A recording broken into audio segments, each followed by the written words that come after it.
Hello, Tuni Cookie Channel Vizose na bon chawin lem na hivin Tuni a hi gam sungu wa lam kai ho ke ho na a hi lawai le lam kai hon thu phon a hin nei wa I gam sung ma chal theine ding le ki lung to theine ding a to gon anei ho neu cha anavel hekit no hi tin hi chiwa hi Tuni I topic diu hi a hi le chun ku kilen masot ding deina a Zo United chu Kuki Zo Councilor Hiel a hi tai ti a hi hi chi a hiel na chung sang wa hi mi tampi iti sei ding ham alung kim lo a hi lawa hi le mi tampi a he thim lo I umoven hi chi ho hi I he thim na diwen I hin sai diu hin tin zan hia chu silong khopi KWS mona hi pu es prim vai phai in Kukite Manipur gam sunga indigenous ihiuham ahi lawai le kukicha te thusim hi iti hung ki patna ahi lo le iti kumlaya patna anaki cheng pan hitam ti hi hoi tain ena sai pe in hoi tain na ki ngai hla in ahi le hi chiwa kona hi I chan ham khat het be na anaki nein a hello a hi lawai le hi chi meeting a hung lo ho hi chi seminar a hung zau thailo ho dinga jong hi YouTube ma jong a hung ke upload nin a saw bi se je achu aji chu hi chi kin hi one day kinai a hin one day seminar a hi ja chu one day seminar ki ti chu nilhum ke ya kinai a hi in hi chi ho chu video khana ki upload han lang hele ichim diu a hi in hi chi one day seminar na a jong hi season ni a ki siama season ni ti a hi jingka lang season khatna ki bola ni hla lang hi season khatna ki bola hi ta chu season ni a ki hian lewa ki bol a hi in a hin la na sei ho hi event na hi le ku ki cha te hi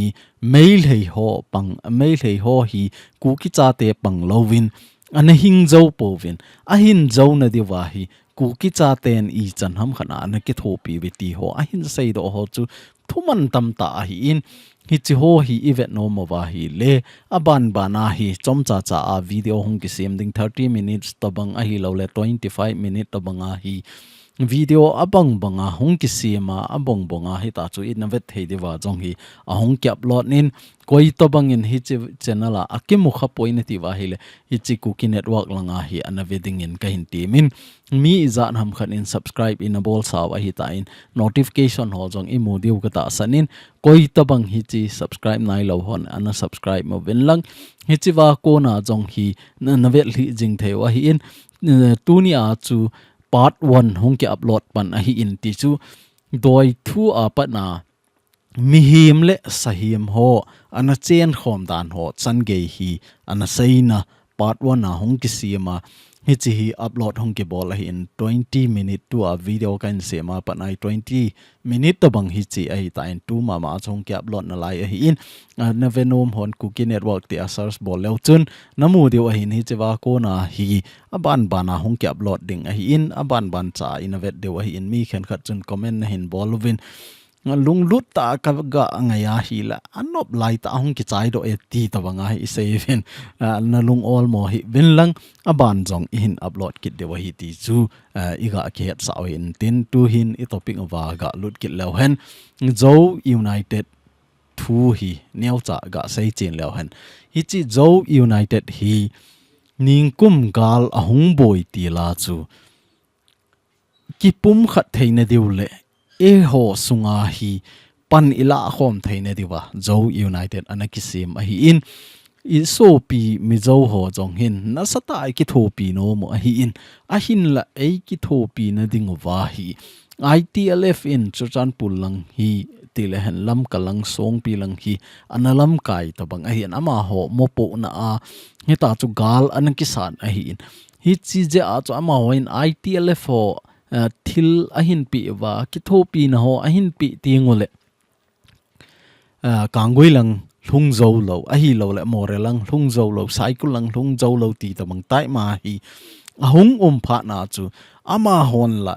ku ki cha te zo sin ki thopi na chu mo so ke leo ti hi to gon ane jiu ahin la ITLF ko na alu ting le lam ka sung ka bo wa hi tham den ji a mundang ho lungzo lowa chu an ji a hin hi za chu mizo isopi mizo ho hin a hi thei le kiloi khom na khat siamo vin lang hi chi kiloi khom na chun ku ki cha te aninga ka zo se district chom choma zo sin ki tho pi na ka hin pi ho hi amu thei na ding vin ki pum khat na khat siamo vin lang ki loi khom na khat siamo vin lang hi chi mang cha chu aninga ka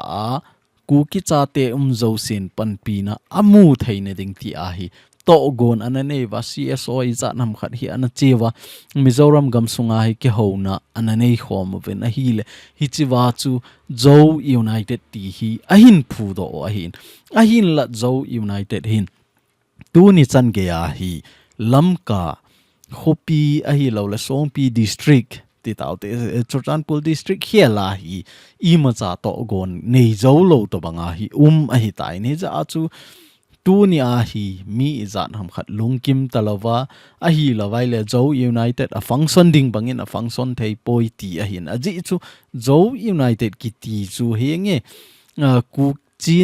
chin ku ki mizo hi cho thum ikipun khom vai le chon zo hi ve a hin la tu a hi a boy hi ku ki te hi ven hi chi I boy na piano I hi na pian ku ki a zaw lo je a jong hi mi tampin I support lo jong a ki he in hi ja a chu tu chunga hi chi zo united hi ku ki zo ti hi tu chung gal ahung boya mei te ho to hung ki boy ti lo wa pa na hi ku ki zo hung ping do a hin hi chi wa hi min khel taw te ti a jong hi vote hi na ho jan ha chu meeting ana nei wa tribe tina kuki nam sunga tribe zo sin ingai dano bolo hi ti a chu mun tina hi lekha anapi wa tribe leader ho zo sin lekha pi lu na ananei wa hin hi chi lekha pi lu na ananei na wa chu mi som le ko tribe som le ko ho hin hingi hi chi kiloi khom na group izan ham khat hin som le ko hin kuki zo chu kapomi ti a hin la mi khen khat hin tu ni chan ge ya hi zo united hi kapome ti a jong hi iding na lai ven a hin la hi chi ho chu mi ko bo a hi vin ti chu group kiloi khom na ko bo hin hi ta chu phat sa na anane yo a hin la iso pi ho hin a sei ki na wa hi le mi zo jong hi a zaw sa ki ven hi ta chu e hon hi chi hi event na hi le abula pa na in a ball khil je wa tu ni a hi che ho min ho a hi boina la yo hi abula patna chu ku ki a chu hoi ta anaki pangkhom han lang ku ki in pi ham a hi lo la ku ki in pi chu any ku ki tribe ho a jawi e hi che hon ana adei de a bol ve ti wa hi jong le ku ki united ham a hi lo le ku ki council ham khatna chu anaki kimin vo hen lang hi la tu ni a hi che wa hi boi lo de wa hin mizo sin ito sot deu kata sanin ahin la hi chiwa chu in a ball hill phan wa chu tu ni a hi vote hi na anevin hi chi zo united hitalo dingin zo united hi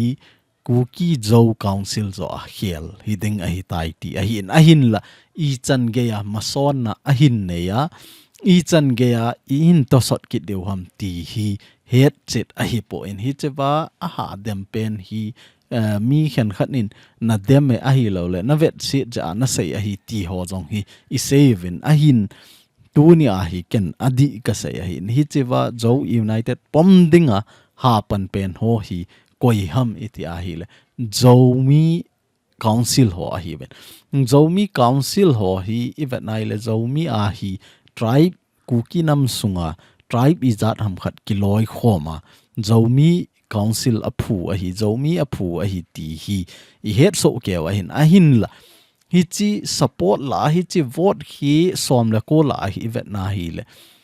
zomi la a chu vai phei jong za wa hin pai te jong za wa hin gang te jong za wa hin a hin la zo jong za wa hin hi chi ho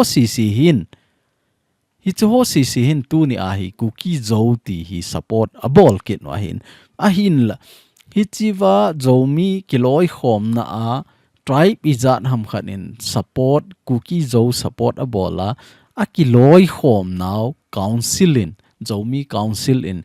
tunia kuki zo apom lo hi kidang akisa in hi chiwa hi mi tampin a oimovin tunia jong hi isopi mi zo hovin jong hi chitabang zomi cultural center tia in khat asa na ho jong hi dem na sang ta in bolwa mi zo pau he ho chan hi chi sim leo chan het de wa hi social media ho a cho ei pawa akile na ho jong umin zomi in culture anei poi ipi bola hi chita bang hi a bol ham a hi theya hi le mizorama ko na pot no hen a hi lo le hi chi in su sit pi ding hi ti ho a hi thu a sei na ho jong a ki mo ti jong hi chewa ko na hi mo a hi chi keu a hi point tu a hi chin state na zomi hon movement anei ho jong hi ama hon zomi kiti jong le chin ho jong hin nang ho kuki na hi ve ki pot do venti a hi agam sunga jong ho ano kin wa hin hi chito banga hi mi ei mu sit ding a hi lawai le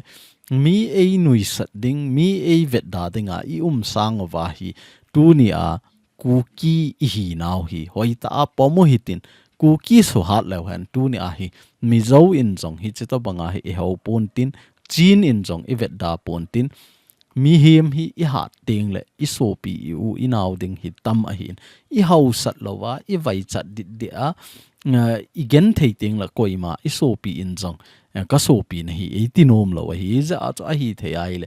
hi ta hi aza zat i bol sang wa hi Manipur gam sunga nan meitei nan naga ho jo se hi kuki ka hi ti hi pomo hitin hoi ta suhat no hitin kuki suhat lew han mizo hi han chin hi jong le isopi ho in jong zana le ngai lu na in bol de wa hi ti jong hi ka sei do no min a hi aban le hi chiwa jong hi ga vekil lew han CVDF on thu phon a hin nei ho hi ivet nai le lainat a hi tu ni a hi e ho hi thal i choyo hi inam a dinga i choyo ham a hi lo le inam kap dinga thal i choyo ham ti hi confuse ta in phat ma sa jong chu lam kai hat ki thana chung chang ho jong chu i mo de wa hin tu ni a hi chiwa thu so hung ki bol ho bang ki ivet na hi le lainat au min thu so ki bol hum pa a dinga jong hi lalpu a dinga jong hi hoi lang zo cha bial ding ham aman a sei na a chu a hi le KIC ka bel tai ti a hi audio hung lik ho jong chu i mu ti wa hi na ka gari i mat pi ven hi chi la pi ven tu a hi ka gama jong cheng thelo ka in muna jong cheng thelo wa ken tu a hi KIC ka bel tai ti a hi ki son pi ta KIC a bel la hin a hin la tu ni a hi chiwa CVDF on thu phon a hin bol na wa hi a hi le hi chilal pu hi hung hen lang a chung hung ki su theng hen a khuti a hil a gari kala pi ho jong kanung pi de wa hi ti a hin la e ho chan chu hiat saw a hin aman mo ki pu ding hi ti ho hi i ha sei pen ju a hin ama hon a sei na wa hi to 48 hours sunga hong ki su thien lo wa hi le i chan ham khana got na ki pe ding hi che wa hi koi ma chan hi chi CVDF chunga oi mo na hin nei thelo de wa hi ti a hi kisu the na nei kit no ta cho a hi le tu ni a pa na ama hon thu su a hin bol hi that 4 ni a hin bol wa hin tu ni a hi that 6 a hi ta na hi le 48 hours a hin ta ding ka ta san a hi chi a hin ta a hi zong le tu a hi lal pu chunga jong hi i chan ge hung lung ding ham ni chi het thei a hi po in a hi la aman kinep pi ta nei KIC te hin ama chung chang i sei kha ta wa i sei kha lo mai the wai hi chi hi a hi mi kinep na ta hi the lo je wa hi koi ma chan i bel lo wai mi ei building in o movin min in bel ting le i hi na a hi lo i mo pu na hi i su thip zo lo je wa i mo pu na ho hi i po zo lo je wa hi chi chan ge hung lung a hin hi che wa hi mi pil ho ki hi han lang ki he thim te ki lung si te ki hian lang hile tu a hi KIC ka bele te ke ai sin CVDF to ki ho chet na nei ding itiam khana ama mong chu anget no wa hi le KIC le CVDF mopo na a chu lalpu thipon te a hi la wai la ama chung chang ki sei ding aman hi chi to bang a gel kiel lo na dinga thimo i chan na ho hi hi chi a sei hi la hi che ho hi su di ding ka nom ve ti le KIC mo pu na chi deu hoi ta su thien ding hi chi ting la bo chun ama jong chi ngam ding a hin ei ki hi jong le tu ni a Kiloi Khom na khanin hi chi to banga I in I lo in su sit pi a I gari zo se ila pi nunga ko na hin ke bol ko yama chi ding ko yama thi ding aga chi ding hi chi chu a hin khanin jong ei ho chunga hi chi to banga pan ila awa a bel ten jong bel na ta hi lo wa hi le koi chunga choi kinga deu tam tu ni ai kanam mi te ho ki gel phawin koi pen chunga hi kinga deu ham khat le khat group khat hi ta hi ike bol tu jingo wa hi le a hoi lai pe na chu ikinga deu ham ke I see bel deu ham a hi lo le zoro I bel zro I bel deu ham hoi chi chu I bel deu ham koi ko ma chu I hin na safe am hi chi hi tu ni a hi inam sunga I boy na pe no a hi ke noi bel deu ham zro I bel deu ham hoi chi chu I bel deu ham koi mi pen chu I bel deu ham a hi lo le ku ki in pi bel deu ham hoi chi chu I bel deu ham tu ni a hi ku ki ka hi ti hi mi zo sen ke pom a hi a hin la building a poi ki hin so na ding ta pan khom pi thei ta organization in ei po ve ni za a chu a hi thei ai le sedo government sim do gango hi ti ti a anan ki sei jing pen to hi chi a hi in tu ni a jong hi ga velo chun phat khat le group khat in organization khat in gi na hin bol hen lang hi le hi chi chung changa thutan ding chu koi ham hi chi wa alien pen chu koi ham tu nia inam sung wa I boy na hi chi a hi in hi za a chu a hi the ai le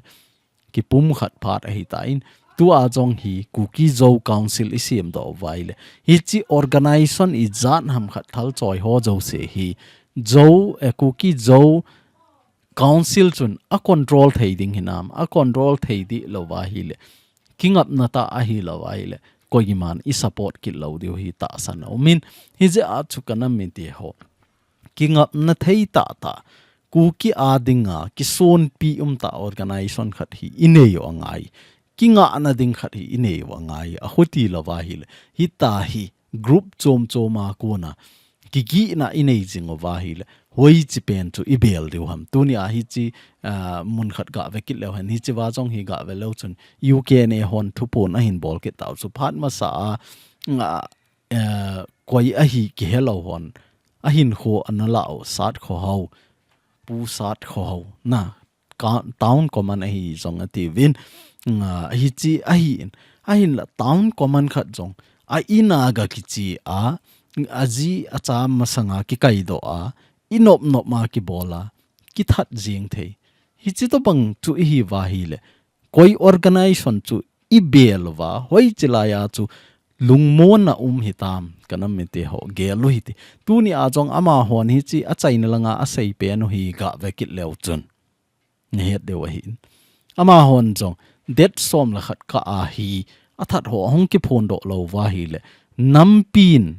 UKNA na oi mo thei lo di wa hi ti ai kit tain a huti ai la ama hon a hol kit diu koi ham a that te chu that kit le a tha te chun ama hon in hol kit nin tin hin that kit nin ki tha to e hol la a hi ki tha to jing vai le e hon nam se pai ineu I gam inama dinga goal hang hon training a bol chu ipia pang hita e ho ki tha na dinga training I bol ham ti hi tunia question lin ta hi hi ja a chu a hi the ai le hi ta thu so I bol sang wa king up na ta khat hi hel lang ku ki zo council hin hoi ta vai a hop the ai le ding dan chu ka ti hi tu a hi chi pu sat kho ho ki akitha na chung changa hi UKNA in phamo akisa in a hi the a hi le ku ki zo council in hi chi nin hol do pi win lang go na pi win ti a hi ale thum tho ding a hin hi chi to bang king up na chu tu ni a hi ke nei lo a hin tu ni a jong hi UKNA hin thu pi a bol hi chi ni kho ka a hi ahong ki su lap lo wa a hi lo ahong ki phon do lo wa hi le a chunga hi action khauta kila ding hi ti chu ka tha de wa hi ti to bang hi ta chu a hi le hi chi ki ka a hi hung ki phong ta han lang ke ho ka hi ve ti jong le ama ho chu hing deu hi nam eile e ki ka ki thana loading hinam hi chi zong hi koi ma chan won TP the lo hi chi zong hi koi ma chan hi ti mong in te ti chu lo hi thisan chu thisana kila dinga hi ti to banga hi pan ilavin pathin zala ki ngai dam na I ma cha hi inei povin kingap na ta la inei povin a huti a hi le e ho kuki government chu do thei han lang hi chiwa kuki zo council hi kuki te government a hi ta a hi le hi chi to banga thil phalo bol ho chu jelai koi deu ham a hi lo la god na I pi deu ham I pu I pa chon da na I leu sa deu ham ti han lang hi lawang chu e ho chon dan to ki to a hin la tu ni a hi kanam mi te ho ki to lo the thu a khat la khat hi ta hi a ban ai ki hol lo ba tha ding mat dinga iki warning to jeng wa hi le inam sung wa chu hoi chilaya chu ipan khom wa hoi chilaya chu chamna uma hoi chilaya chu damna ham ku ki cha te dinga mail he hola la ki dam thei ta lo ku ki sunga la ki dam thei ta lo chu ai le hoi chi chu I bel de ham tunia zomi ho banga chu adang hong ki phut kit dinga hi kanam me te ho hi je a chu hi chi to bang lo na dinga chu tunia hi ku ki cha ten sedo government angai tai thil phalo bol ho zo si tu tang thei ding le khat hi tai ki tha to na lo na dinga chu sedo government khat nen inam sungu ba hi vai a hop lo wa hi le chun ki boy ding a hi ti a unified command a hi lawa hi le government khat se mo hitin hi tai Kiloi Khom hi ti a anaki seilo na pen hi chi ho hi a hi jin tu ni chan ge a hi thiam lo wa hi le khat hi tai warning ki pi to vai ki tha to jing wa hi le ku ki cha te a ting in hin na ding a poi ku ki la ala ki hing ta lo me thela ala ki hing thei ta lo a khuti a hi le chun ku ki jong hi lo ding mei te jong hi lo ding a chom khat chung ping do ki ding hi ti hi ka ga sei do no ma hi in aban le tu a hi Sadar Hills Chief Association hon thu phone a hin bol naw sel ka ho thu phone hin bol na a hi SDO ho vai hop na a hi hausa koi hi le Kangpo Pi district sunga hausa zo sin hi chi to bang hi a zui lo divin thupi na ka hin bol ve het sa na le tip na a hin bol ve ti hi chi wa hi ahong ki ta do in aji chu tu a hi I chan ham khat mei hlei hon tha chimit dinga ku ki cha te hin got no a hin zo lo phat no ba tu a hi Kiloi Khoma Manipur government mangcha a hi to gon cha chom a hin ne wa hi in hi za a chu tu ni a hi sahil ka in tu ni chan ge a hi mail hei government to ki job na I ma cha ki nei ta lo a hi in a hi the ai le state government in ama machama ku ki cha te het pi lova decision ala ho zo se hi kinom ta lo ding a hi ki pom ta lo ding a hi ti a thu phone a hin bolin hi chawa jong hi house hon jong in lam kai ho win vai a hin hop na ho hi izui so ke ba hi le inam pi dam thei ding a hi in khuti lova sum du cha na a khatnin aning khatna aza chom in a bol ji tingole inam sungwa ki to mon ho hi hung sang ji a hi ti chu iga het theine dewa neu cha ama hon a hin phone ban wa jong chu iga het theine dewa kain sei be a hi in tu ni ku ki chanala ku ki len ma sot theine ding le ku ki cha ten ilung tup ho imol so theine dewa zo united chu Kuki zo council a khel a hitai ti le igam sunga thil dan ho I boinaw I ha sat na ho ikinga theina diu a hi lo le mi kinga na ta hi diu mi ta san thei I hi na diu innam pi kingap theina ding I hi theina diu neu cha ilung gel ho le I gam sunga wa thil so ho in sei thei ho hi chan chu a hi in koi to bang igam sunga kuki cha te ti hung khang to ham a hi lawai le kuki cha te thusim hi to bang ham ti henom e mobile in zawa ka seima banga chu kuki network langa jong chu nana lut nova hi chilanga pu esprim vai pein a sei na ho jong chu in ngai hla thei wa hi ti chu a chaina ka ga sei te tin tu ni kuki channel va zo se na chung ovin ka ki pa in bon chawen pathin in phat thei na bo jing taw han